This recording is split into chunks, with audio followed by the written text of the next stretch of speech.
D'après Joseph Lubin, fondateur de Consensys, la maison mère de MetaMask, le token du portefeuille pourrait arriver plus vite que prévu.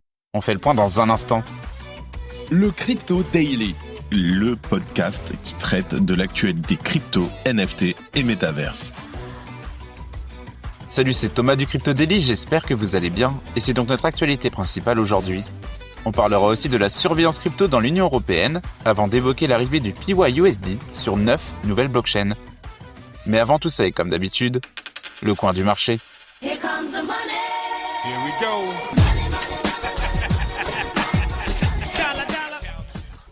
Le marché est dans le rouge en cette fin de semaine. Le Bitcoin perd 0,5% sur les dernières 24 heures, pour un prix de 116 530 $.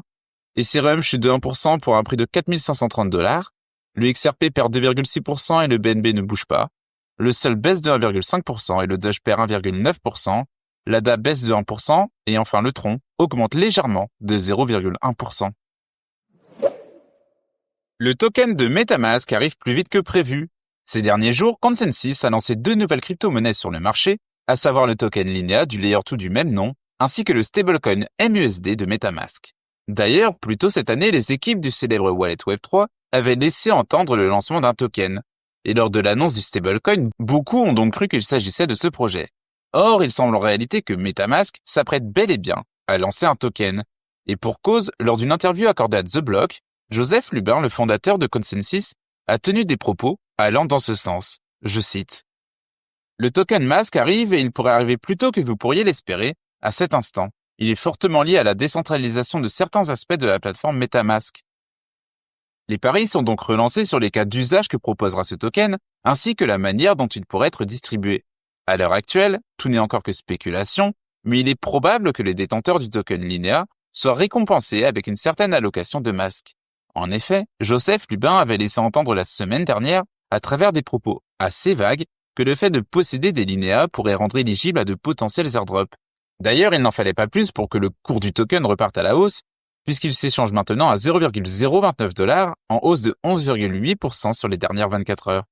Pour l'heure, la patience reste donc de mise en attendant d'avoir plus d'informations, mais dans l'écosystème crypto, le fameux soon est effectivement souvent relatif en fonction des projets. En outre, si la détention de Linea peut s'avérer être un pari payant, rien ne le garantit, et une hypothétique allocation de masques pourrait ne pas suffire à combler d'éventuelles pertes. Là encore, il s'agit donc de se montrer prudent. Notons qu'en parallèle, le stablecoin MUSD de MetaMask voit maintenant sa capitalisation portée à 53,47 millions de $, soit le double depuis le début de la semaine. Si tu aimes le Daily, une note et un commentaire nous aident énormément. Aussi, si tu ne veux rien rater de l'actualité, abonne-toi. L'Union européenne veut renforcer la surveillance des cryptos.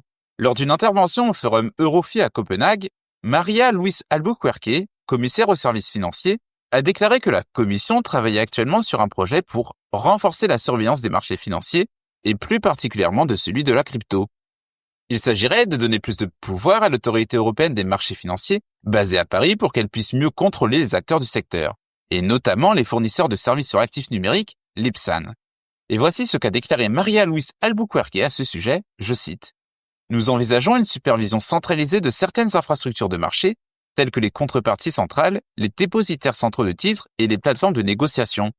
Nous voyons également l'avantage d'une supervision plus centralisée pour les domaines nouveaux et en évolution rapide, où les capacités de surveillance doivent être à la hauteur de la tâche, telles que les fournisseurs de services sur actifs numériques. » La responsable européenne a également déclaré que ce projet de renforcement de la surveillance des marchés faisait partie d'un ensemble plus large. Cet ensemble, appelé Savings and Investment Union, vise à mobiliser l'épargne des ménages européens pour financer l'économie et renforcer l'autonomie financière du continent. Enfin, il s'agit aussi de se mettre au niveau des États-Unis et de ne pas se laisser distancer par le concurrent américain. D'ailleurs, Mario Draghi, l'ancien président de la Banque centrale européenne, a mis en garde contre le retard pris par l'Europe dans le domaine financier. La commissaire européenne a aussi évoqué la question des retraites et a déclaré que l'Europe devait construire des marchés de capitaux plus profonds et des systèmes de retraite plus solides pour rester compétitive. Elle a enfin précisé que le transfert de pouvoir à l'ESMA ne se ferait pas au détriment des autorités nationales. Selon elle, il s'agit plutôt de créer un cadre de surveillance commun pour mieux gérer les risques transfrontaliers. Évidemment, l'objectif de l'Europe de ne pas se laisser distancer par l'oncle Sam est plutôt pertinent. En revanche, il reste à voir si donner plus de pouvoir à l'ESMA est vraiment le bon moyen pour y arriver. De son côté, la BCE, autre organe financier continental, continue d'exprimer ses craintes sur le secteur, et plus particulièrement sur les stablecoins. Merci d'écouter le Crypto Daily. PayPal étend son stablecoin à 9 blockchains. Le stablecoin de PayPal, le PYUSD, franchit une nouvelle étape. Après Ethereum, Solana, Arbitrum et Stellar, il débarque désormais sur Tron, Avalanche, Sei et plusieurs autres réseaux grâce à l'intégration de Layer 0. PayPal franchit une étape stratégique avec l'ambition de rendre son jeton véritablement multi-chaîne. Pour cette extension, PayPal s'appuie donc sur Stargate Hydra, la technologie de bridge développée par Layer 0. Résultat, une version baptisée PYUSD 0, interopérable et totalement fongible avec le PYUSD natif.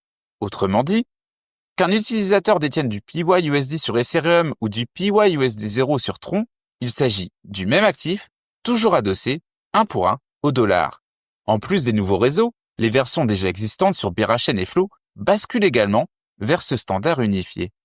L'initiative s'inscrit dans la continuité du partenariat annoncé fin 2024, lorsque le PYUSD a adopté le standard OFT de Layer 0 pour fluidifier les transferts entre Ethereum et Solana.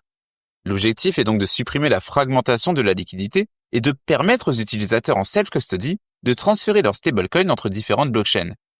Tout cela sans dépendre de Venmo, PayPal ou d'autres plateformes centralisées. Pour rappel, créé en 2023 et émis par Paxos Trust Company, le PYUSD affiche aujourd'hui une capitalisation d'environ 1,9 milliard de dollars. Une progression notable, mais encore modeste comparée aux mastodontes du secteur. En effet, l'USDT et l'USDC cumulent respectivement 170 et 75 milliards en circulation. Et pour ne pas rester à la traîne, PayPal multiplie donc les initiatives. Par exemple, cette semaine, le groupe a présenté PayPal Links, un service de paiement peer-to-peer reposant sur des liens personnalisés. Et une intégration crypto est déjà annoncée pour les prochains mois.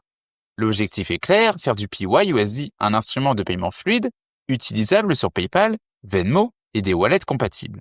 Notons aussi que l'arrivée du PYUSD sur Tron et Avalanche n'est pas anodin, ce sont deux blockchains où circulent déjà des volumes colossaux en stablecoin. Et en s'implantant sur ces réseaux, PayPal cherche évidemment à gagner du terrain là où se trouvent déjà les utilisateurs. Et dans ce marché hautement concurrentiel, cette stratégie pourrait offrir au PYUSD un nouveau souffle. Et voilà, c'est fini pour nos 3 news principales du jour, et on passe maintenant aux brèves. La Banque d'Italie appelle à une régulation coordonnée des cryptos. Le gouverneur, Piero Cipollone, a plaidé pour une supervision européenne plus cohérente des cryptos. Il a également mis en garde contre les risques de fragmentation réglementaire.